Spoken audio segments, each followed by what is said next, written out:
She sobbed, her face streaming with tears. She said, "I lost everything. Please give me another chance. I'll be better. I just want us back."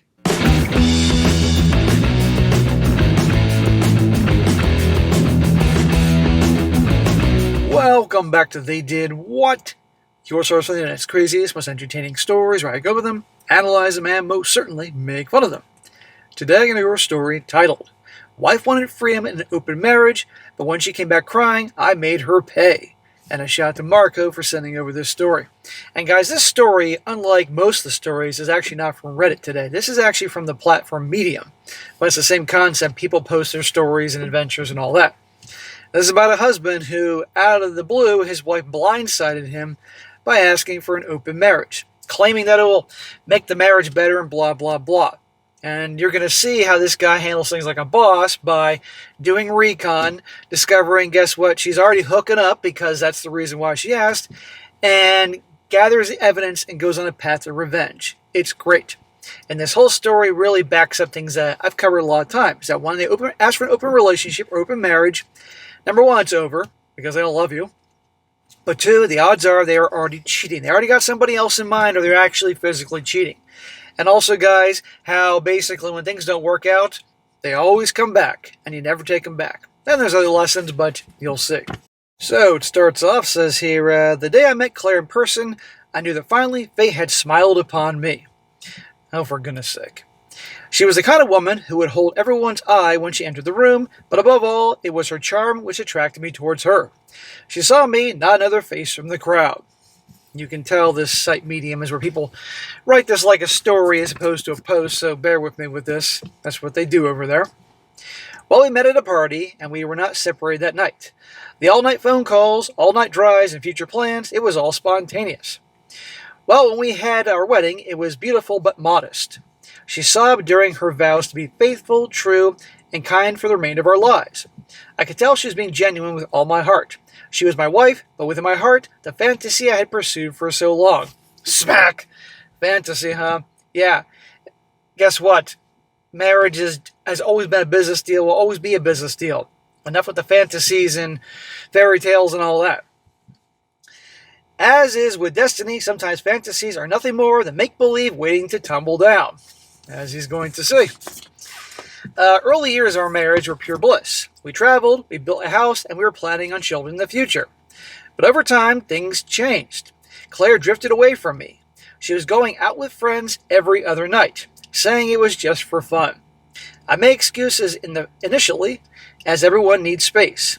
I told myself that, but then the late-night partygoers, the over-the-phone antics, and the loss of intimacy started." Right there, guys. All the typical things. Going out more often with friends, girls' nights, which she shouldn't allow. She shouldn't behave like a single woman. Obviously, intimacy, sleeping together, slowed down or stopped. On the phone, guarding the phone, all that. Well, I knew I was losing her, but she kept reassuring me that everything was okay. Her words meant nothing, but I liked to think them. Until that night when she broke everything. I shall never forget the look on her face that night. We were eating dinner, and she mentioned in passing, "Mark, I've been thinking perhaps we should open up our marriage." Right there, he's enjoying his dinner, and she's bringing it up over freaking dinner. It's probably his favorite dinner. And at that moment is to say, get out. Well, it doesn't work that way. "Well, my fork fell hard from my hand. Open our marriage? What do you mean, Claire?" I said. She smiled at me as if it was the most normal thing on the planet. She said, "Don't you think that would spice things up? You know, search with others but return to each other. It's hip.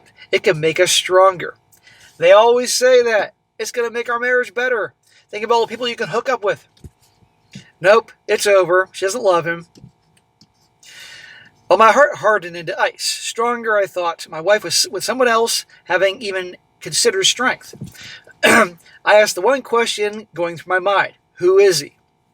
She bristled. Her eyes slipped once before she awkwardly laughed. She said to me, "Don't be paranoid, Mark. There's no one. I just want us to be free." Her nose is growing like Pinocchio. Bullshit. There's always someone. Either she's hooking up with somebody already, or she's got somebody in mind. Every time. But I knew she wasn't requesting me. She was already doing it. Well, if you knew, why didn't you tell her to get the F out? But He was blindsided. Well, uncovering the ugly truth, I didn't sleep that night. My stomach cried out to me, and I promised myself that I'd get to the bottom of all this. I monitored her phone bill, noticed the texts at midnight over and over again, and trailed her one evening. My heart broke as I saw her enter a hotel with a man, her coworker Daniel. There's a freaking cliche, hooking up with a coworker. I don't think she was going there for a business meeting. We all know what was going on there. All right, get your phone out, take pictures, because he didn't agree to this open marriage thing. No, this is cheating. This is adultery. I waited in my car for hours, white-knuckled the wheel, resisting the need to cash in and crash in. The betrayal raged through me, yet I knew this. If I addressed it at the moment, she would lie, cry, and spin the story. Of course she would. She'd make him out to be the bad guy. She'd yell at him for following her. So I played dumb. Then the revenge plan took place. The next day, I played it cool, smiling, acting like I was in love. I played dumb like the dumb husband. When she brought up the open marriage again, I even agreed with her. So, obviously, he's just using this to, sabotage her. I said to her, maybe you're right. Let's do it.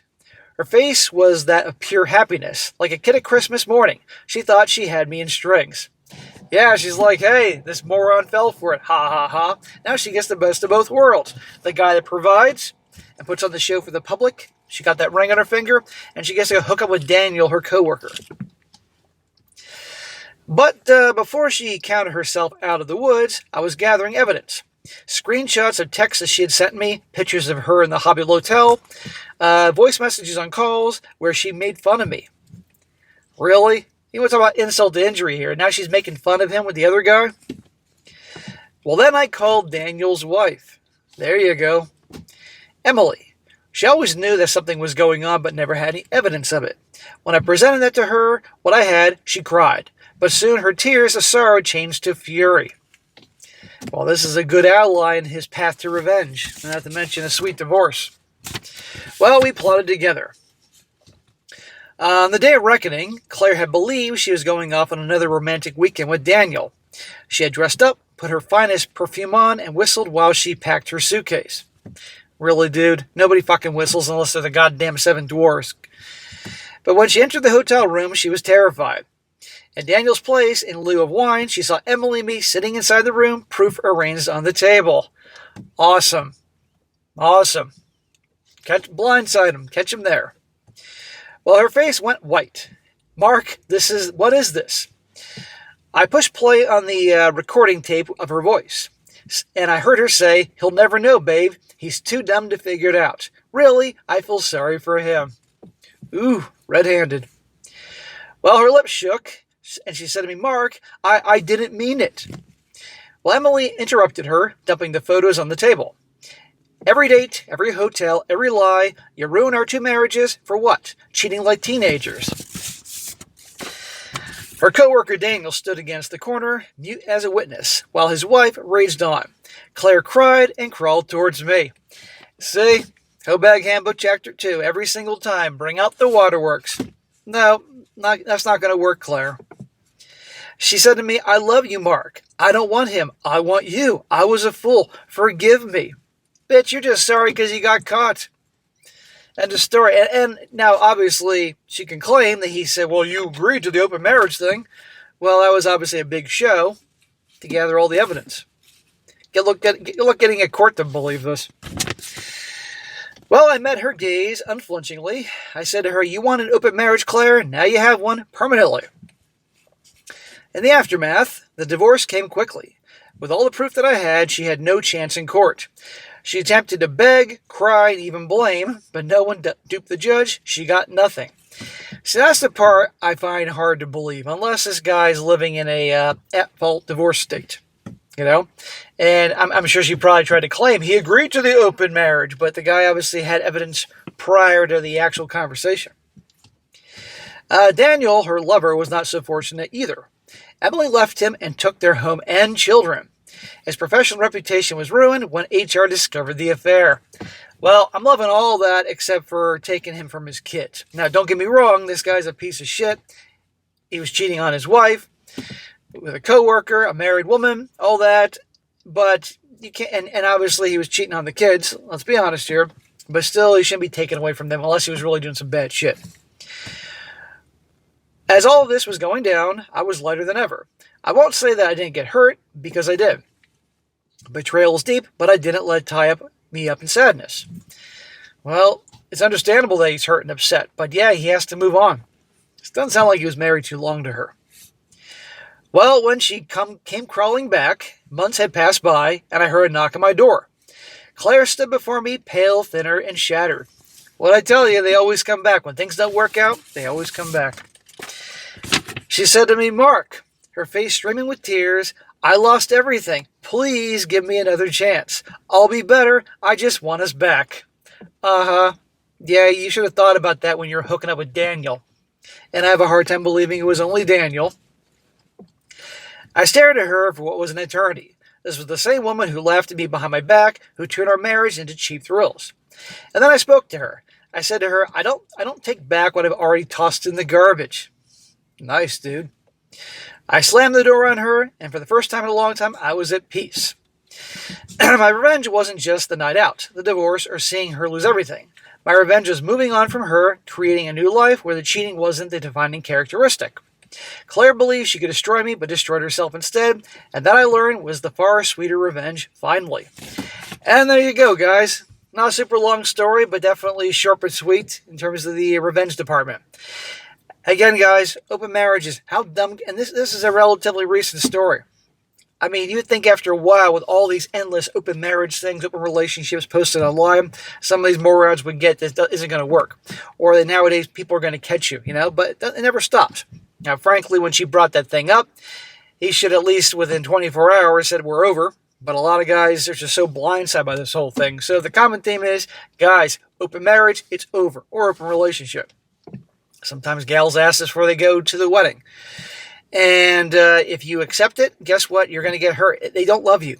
Because no woman that loves their guy would want to do that to him. Or a gal would want her guy to do somebody else. And of course, when things go to hell in the handbasket and they lose their options, they always come back. You've heard this in countless stories here. So, there you go. Alright guys, that's it for today. Be sure to comment down below. Let me know what you think about this. And guys, you find a good story you want me to cover, be sure to send it my way, strongsuccessfulmale@gmail.com. And if it's a really good one, I'll definitely cover it. And be sure to like the video, share it with your friends, and subscribe. I'll catch you next time.